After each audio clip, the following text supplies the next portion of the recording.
You might have heard of Portland's newest serial killer, the man awaiting trial for killing 4 women. But those 4 women are just the ones that they feel confident enough to charge him with. So far, 2 other women are also suspected of being victims of Jesse Lee Calhoun, and that's just by taking the last year of his movements as a free man into account. What about the decades before that Calhoun was out there stalking the streets?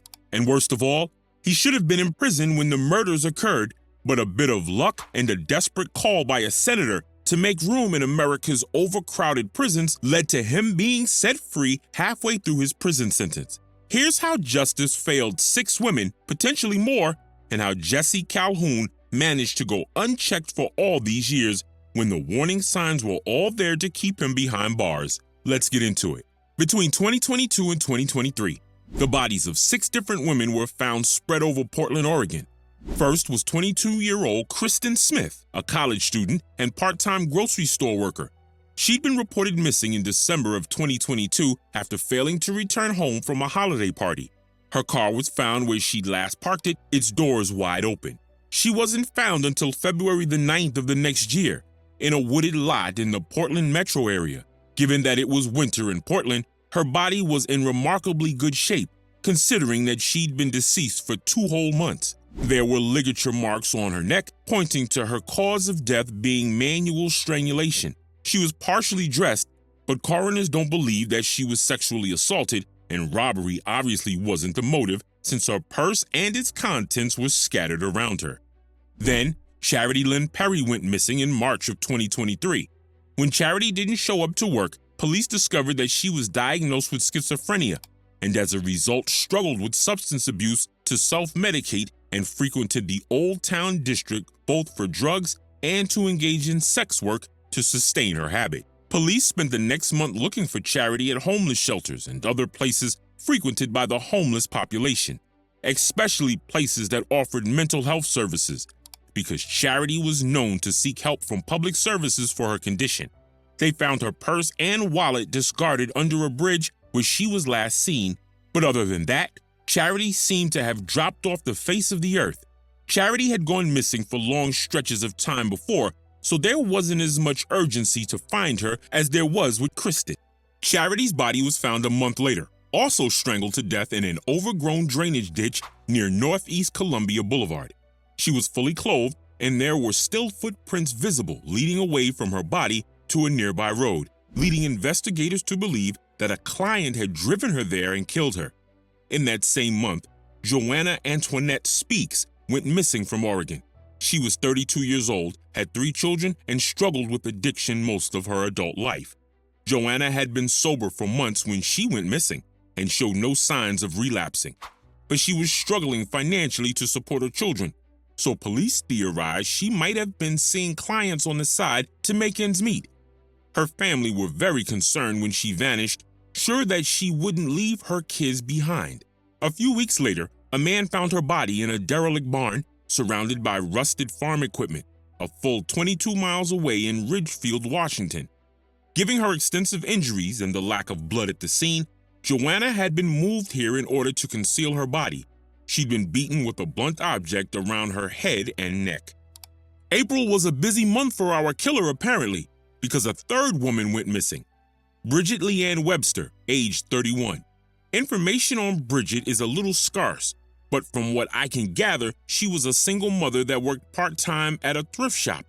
There were a few mentions that she'd had a background in sex work, but that she left the industry when she had her child, and she was trying to get clean without much success. She was found later that same month underneath a highway overpass on Interstate 205, just south of Portland city limits. Bridget was found under very strange circumstances. She'd been strangled too, and again, there was no sign of sexual assault. But after her death, she was undressed from the waist down and her body was positioned for display. So the killer was escalating. Nearby surveillance caught a late-model white pickup truck circling the area hours earlier. Last was 22-year-old Ashley Reel, reported as missing in early May 2023. She was last seen in the Old Town area near Chinatown inside a fast food joint. Surveillance picked her up again a few yards down the road, walking alone. She was also engaged in sex work from time to time and was known to head off on her own for days at a time. And since her possessions weren't found and there were no sightings or signs of a struggle, police really didn't have much to go on. That's until the discovery of her body a month later, concealed in a wooded ravine just off a back road east of Portland. Again, the cause of death was strangulation, and like the others, Ashley had been undressed and her body was staged after death. There's one more murder that many skip over when it comes to Calhoun's victims, and that's the unidentified remains of a woman found just a stone's throw from where Kristen and Ashley were found. She was a Native American or Native Alaskan descent, between the ages of 30 and 40. Her body and the details of her death have not been released to the public, but police have classified her death as a murder. Now the police had a problem on their hands. The public had long since suspected a serial killer operating out of Oregon, and they and the families of the victims were demanding answers. All of the women disappeared in the downtown district. All were dumped in wooded areas, and most of them were staged after death. Not to mention that all of them, with the exception of Joanna, were strangled. The bodies were dumped in various counties, muddying collaborations between departments, so neither department wanted to come out declaring that a serial killer was out on the streets, freaking everyone out prematurely.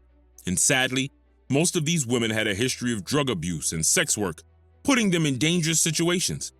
This caused authorities to put the brakes on making any rash calls right out of the gate because, like we all know, there are just certain demographics that the law tends to overlook, now don't we?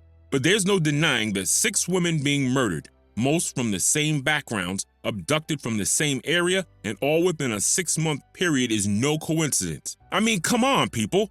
This isn't rocket science. The families of the victims band together, making public statements and pooling their resources together to put out a reward for information. Despite their hesitance to openly admit that they were looking for a serial killer, police were doing their due diligence in the background. One name kept coming up when the women's acquaintances were questioned and their cell phone records were examined, and that man was Jesse Lee Calhoun, a 38-year-old felon who shouldn't have been out on the streets at all. Besides trying to strangle one of his girlfriends and violently assaulting other lovers in the past, Jesse had quite the rap sheet. He had a slew of convictions for minor burglary and drug charges in the past, eventually culminating in a 4-year sentence for felony burglary and car theft in 2019. In 2021, halfway into his sentence, Governor Kate Brown signed a clemency order that allowed 40 inmates to be released early. The reason for this was threefold. On the one hand, COVID-19 was in its heyday and overcrowded prisons were creating a massive problem for inmates who couldn't quarantine. Secondly, the overcrowding was reaching dangerous levels overall.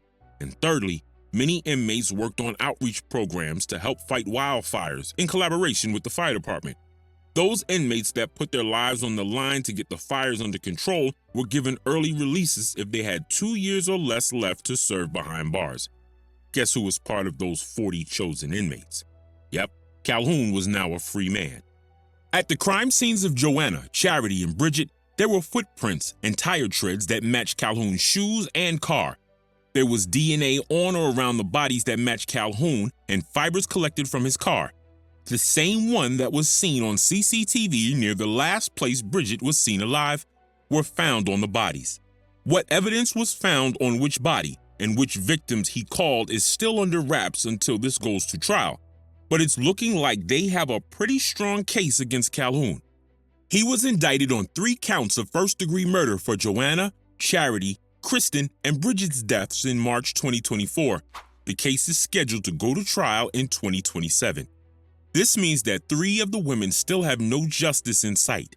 Police have made it clear that they suspect that Ashley was also certainly a victim of Calhoun too. They knew each other very well and hung out together, and he definitely knew Bridget personally too. There were several witnesses that saw the two doing drugs together. The circumstances surrounding her death are just too similar to ignore, but they have refused to put the unidentified woman on Calhoun's victim list. Her remains yielded virtually no physical evidence to make a definitive link between the others. Right now, they're hoping to get him behind bars for the rest of his life, based on the murders that they can prove in court. And as tragic as it is for the families and the victims who won't get their justice, It's the safest option on the table for authorities to get a murderer off the streets forever. The bigger debate here lies with the fact that Calhoun was out before his time thanks to that clemency call by the senator. Arguments have been made that his violent past with his girlfriends should have excluded him from the list of early releases, regardless of the work he did to save lives and properties during the raging wildfires. He'd been arrested before for kidnapping and strangling a former girlfriend, so that should have been an immediate red flag. People are so unhappy about the police's refusal to admit that there was a serial killer on the loose.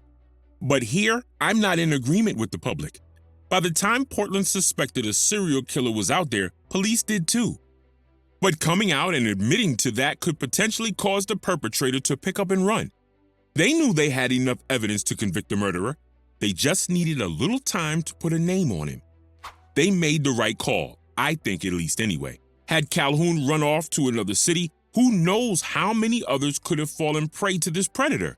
It's an unpleasant thought, but they took the option that was most likely to lead to a conviction. Arguments about the homeless population and the addicts being overlooked is warranted. None of these women were violent criminals. They were mothers and sisters and friends. They were kind and sweet and deserved more resources at their disposal to get their lives back on track. Charity had sought help for a serious condition on many occasions. Her condition is directly tied to the dangerous environment that she kept going back to. It was only a matter of time before some sicko exploited her mental illness for their own gain. Had Charity been given the right therapy, medication, and support, she'd still be here today, living a happy, healthy, and thriving life. But there just wasn't enough support to get her the help she needed. Joanna was actively trying to get better for her kids. Bridget was trying to get out of the industry for her son. All of them would have been on their feet and clean if they just had better resources to help them. No one can deny that. As for Calhoun, well, we'll just have to wait and see what happens. For now, it looks like there's a pretty solid case against him, and police and the public are combing through his past to see if there could potentially be other victims out there before his incarceration. Sadly, there are a lot of unsolved murders in the area that still need to be looked into. I'll be keeping tabs on this case for a future update.